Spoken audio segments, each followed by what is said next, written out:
What's up, Closer Nation? Welcome to the Hardcore Closer Podcast. I am your host, Ryan Stewman. I'm excited that you're here. And you know what? I appreciate all the reviews you guys have given us. 5 stars are always the coolest people. You know, people that don't leave 5 stars are like nerds and stuff, you know. So just saying, you know, they can't help it. But anyway, appreciate you guys leaving reviews. It helps people find the show. It means an awful lot to me. And I want to invite you to Frisco, Texas on June 3rd through June 5th of this year, 2022, down in Frisco, Texas. Frisco, Texas, first of all, is the coolest city in America, right? It's like the sports capital. Google it. It's the sports capital of the world. More professional sports teams in that city than anywhere else in America. The PGA, the Dallas Cowboys world headquarters, Stars, Dallas Mavericks. Crazy, awesome city, beautiful city, brand new city. And I want to invite you, all your friends, your coworkers, and everybody that you know to the Million Dollar Mastermind. We're going to have keynote speeches from Ed Mylett, Eric Thomas, Sean Whalen, Jessie Lee Ward, Rebecca Zung, Antonio Swad, who is running for Congress here in Dallas, who's also the founder of Wingstop's Pizza, Patron, and Uncle Julio's. The guy knows a thing or two about franchising.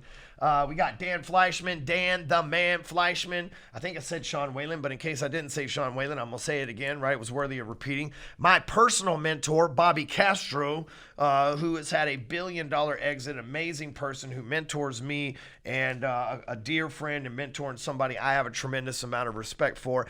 And my big homeboy, like one of the coolest, most real person. I sit next to him in church every Sunday that I'm in church. My man David Harris Jr. is going to be there. If you follow him, you know that we're in for a treat. That guy is absolutely amazing. Listen, the VIP tickets are I'm pretty sure they're sold out. Okay, so the front row area is sold out, which means you need to get your seat pretty quick, right? Because we're selling seats in this instance. You get assigned seating, so get there. Basically, you can go see the lineup and everything else. I've got big speakers that I'm going to announce too. I'm just saying, Twista is going to be performing there. Mike Jones, who is going to be performing, Texas legend. Paul Wall still sitting Fofos, right? He's going to be Fofos sitting on Fofos is 44's is Mike Jones. Paul Wall is sitting sideways, right? So I just got to make sure, as the Texan in me, I got to get that correct with the audience. So sitting sideways. So we got those, and I'm just going to say the headliner, you can just draw your own conclusions because we're going to make an announcement in a few days anyway, but the headliner, let me just say this. Okay, I'm put this very vague. There will be 2 people on stage at different times that are in different industries, different genders. One of them, business entrepreneur. The other one, singer, performer, entrepreneur, that both own purple Lamborghinis. I would just leave you with that. That's the kind of concert that we're throwing on night 1, right? Next week, I'll make the announcement of who the person is. For some of y'all, go to Google right now, trying to figure it out. It'd be really easy. All you got to just Google that, and it'll be the first thing that pops up, right? So, yes, we are doing it like that. It's that big. It's going to be that good of a time. So go get your ticket. MDM 2022. You get 3 days, and it's tickets I think are $300 or something small like that. I mean, you get 3 days learning from billion-dollar entrepreneurs like Antonio Swad and Bobby Castro. Man, you do not want to miss this. You don't want to miss it.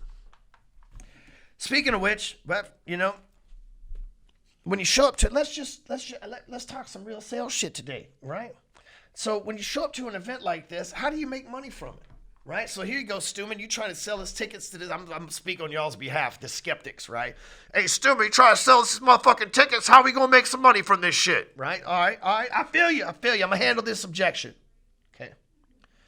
When you show up to an event like this, really, what are you looking for? Who are you looking to connect with? At this particular event, we're going to have entrepreneurs and celebrities on stage, okay? People that win in sports, people that win in music, people that win in business, people that built different verticals in business, multiple businesses, investors, blah, blah, blah. In the audience, we're going to have influencers. We're going to have people with with huge followings. We're going to have people that are thought leaders, that are coaches, consultants, entrepreneurs.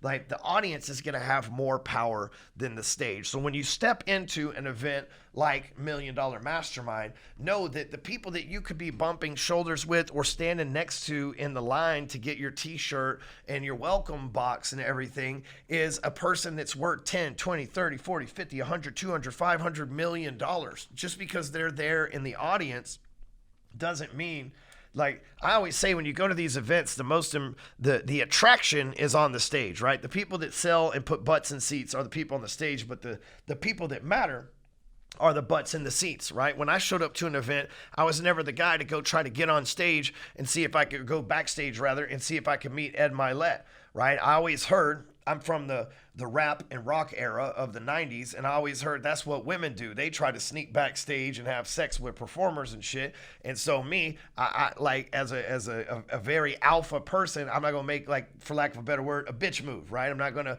do something that would have me chasing somebody backstage, right? Because I don't want them to have sex with me. I'm just kidding, but you get the point of it, right?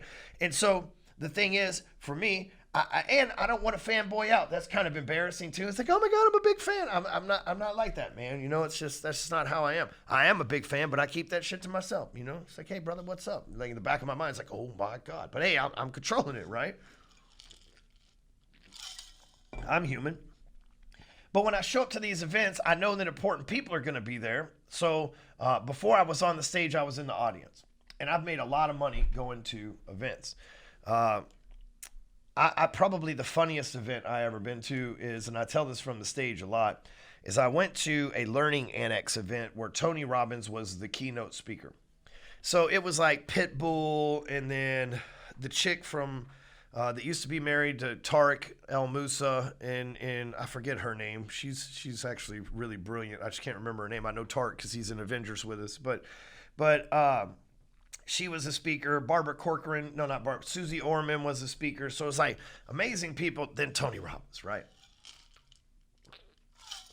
Tony fucking Robbins.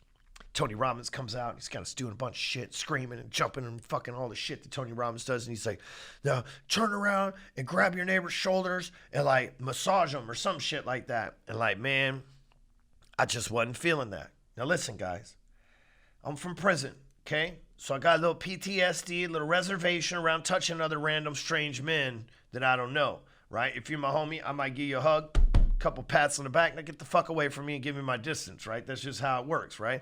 If I really don't know you, I might just like look at you, smile, and hit the heart twice. You know what I'm saying? Like, that's just, I'm not a touchy-feely guy. Even with girls, the ladies that are a part of Apex, they're like, oh my God, I know you're not a hugger, but I want to give you a hug. It's like, man, you know, and it's just like, I'm just not a touchy feeling. So Tony Robbins wants us to touch these people next to us, and I don't want to be touched by one of them, and I don't want to touch the other one, right? So if there was a chain of people touching each other, I fucked the orgy up, all right?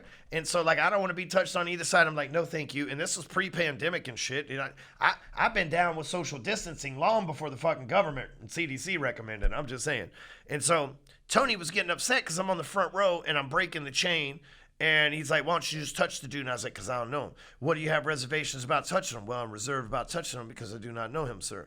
Well, what about her? Well, I would rather not be touched because for all I know, she just took a dump and wiped before she came in here and didn't wash her hands. You ever been inside the bathroom for a matter of minutes, man? Most people don't even wash their hands. She's going to touch the back of my neck. I'm wearing a V-neck shirt. She might get a little poop on my shoulders. I'd just rather not have to deal with all that, Tony. He was not fucking happy at all. He's like tried to yell at me, and his security guard like came over close to me, and I'm like, man, I'm not trying to fight Tony Robbins. Have you seen the size of that guy's fucking hands? Are as big as this dude's hands look like this, man. Just across my face? Hell no, man. It's not gonna fucking work, right?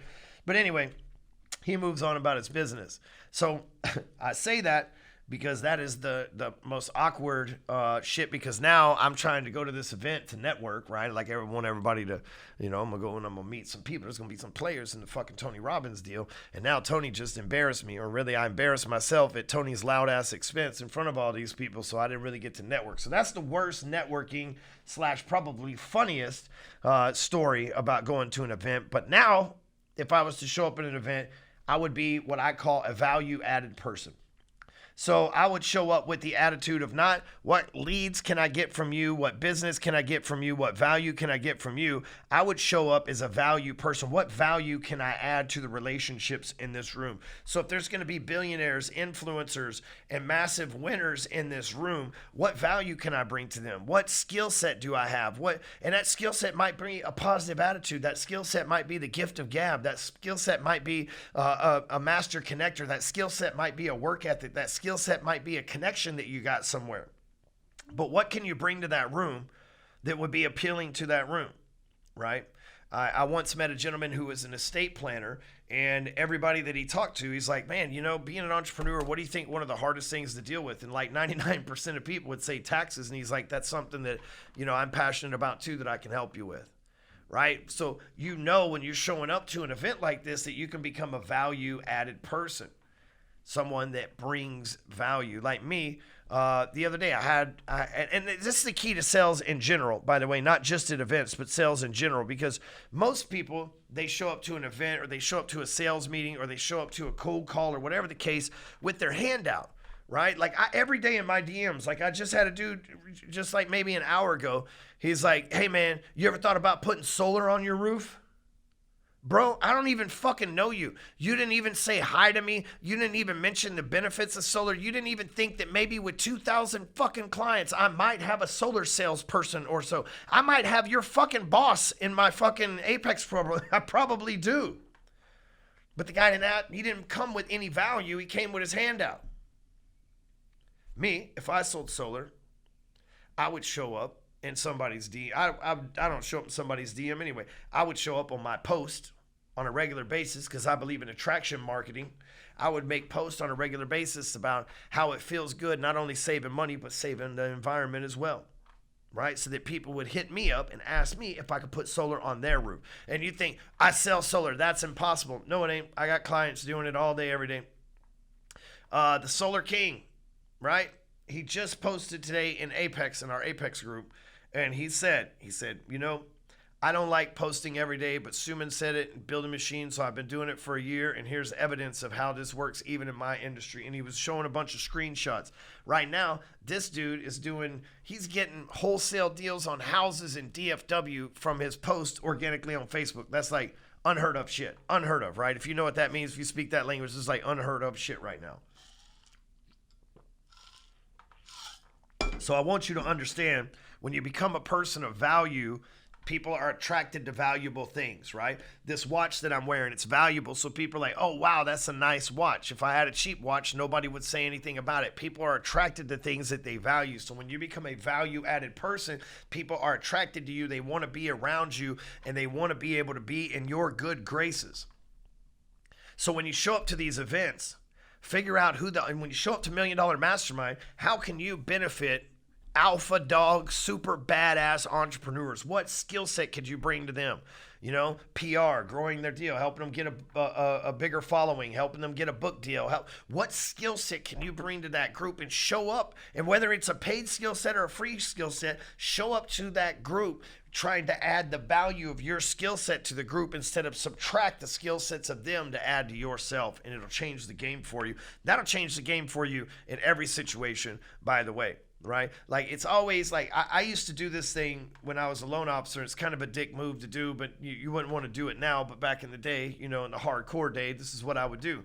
I would go into a real estate office, and I would have a referral to give a real estate agent. I would say, hey, I have somebody that's pre-qualified that wants to go shopping for a house. Who would like to see the client this weekend, right? Who would like to show the client houses this weekend and get a signed buyer's representation agreement signed with them?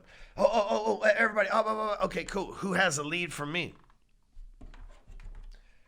Dude, walk right the fuck. None of them were able to reciprocate, right? Like, every time everybody showed up selfishly. Oh, I want something, but I don't have anything for you.